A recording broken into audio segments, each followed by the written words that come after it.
precious name of him who's able to keep you and I from falling, and certainly who will eventually present us faultless before the throne of God. I want to say good morning to you, and I'm grateful that you're here this morning. And as you begin to come on, I want to tell you thank you for waking up with us and starting your day off with us. It's Wednesday. It's 27th day of November. You know what that means. Tomorrow is the official day of Thanksgiving.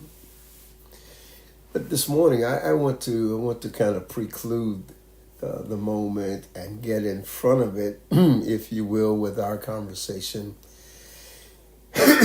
So I want to talk out of this thought.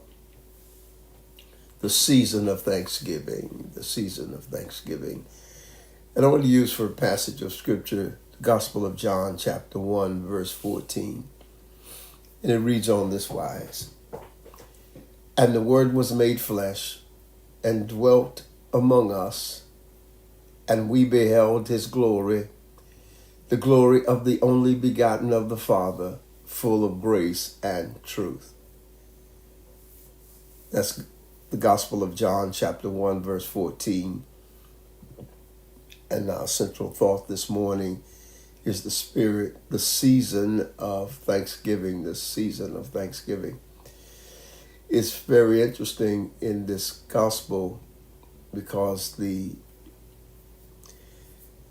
fella named John the Baptist, he found himself bearing witness of this divine truth.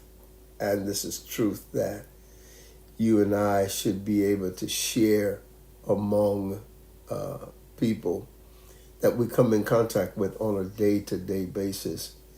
Scripture talks about it was John who bared witness of Jesus Christ being the Son of the living God, full of grace and truth. And his responsibility was to cry this information out, to release it. He wanted people to know that he may resemble him, but he's not him.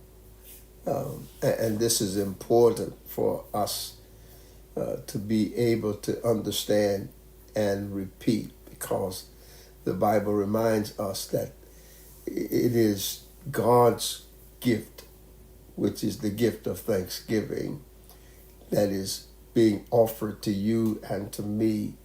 And if we receive it, we're receiving it because of the grace of God. And that is going to be paramount in what it is that you and I have to talk about. You know, during this season, we have to lift up the mere fact that Jesus, though he is identified as the Son of God, he is also deity. He is God. And this is how we really can encapsulate that thought or that thinking. It says in John chapter 3 and verse 15 or 16, you know it, for God so loved the world that he gave his only begotten Son, that whosoever believeth in him would not perish but have everlasting life.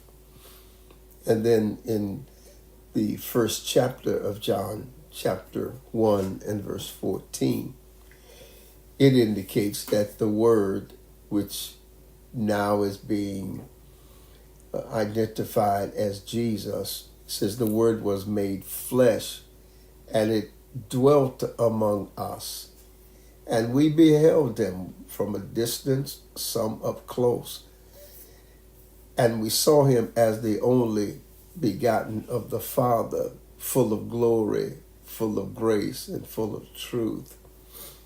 And so when you think about that, you think about the fact that God has released into you and to me something called the Spirit of Reconciliation, or the Ministry of Reconciliation, where we're constantly telling folk that we have been reconciled back to God because of this Word made flesh and dwelling among us, that the penalty for the sin that was so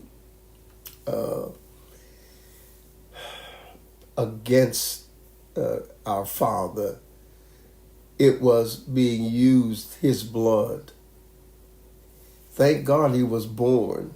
Thank God he was given. But also thank God he had also the Spirit in the season of thanksgiving, because he was obedient even unto death, even unto the death of the cross. And so I'm grateful that you and I have this moment and have these moments together where we can really begin to think about the positive, if you will, of Thanksgiving. I know for many of us in our tradition, it's about giving turkeys to those that are in need, providing a meal for those that are in need. And there's nothing wrong with that. Absolutely nothing wrong with that, because that's our human side of giving. But we also want to maintain the spirit of things. And we don't want people to see us. We want them to see the Christ in us. He does the work. And so we thank him for this moment. Thank you so much for being with us this morning. And those of you that were with us, I pray on last night during our corporate prayer, I thank you for joining us.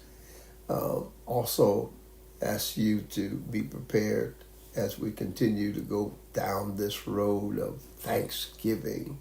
We love you all, and we're so grateful for the many, many, many blessings that you are going to be, watch this, you are going to be able to release because of your gift, because of your salvation, because of your relationship with Jesus Christ.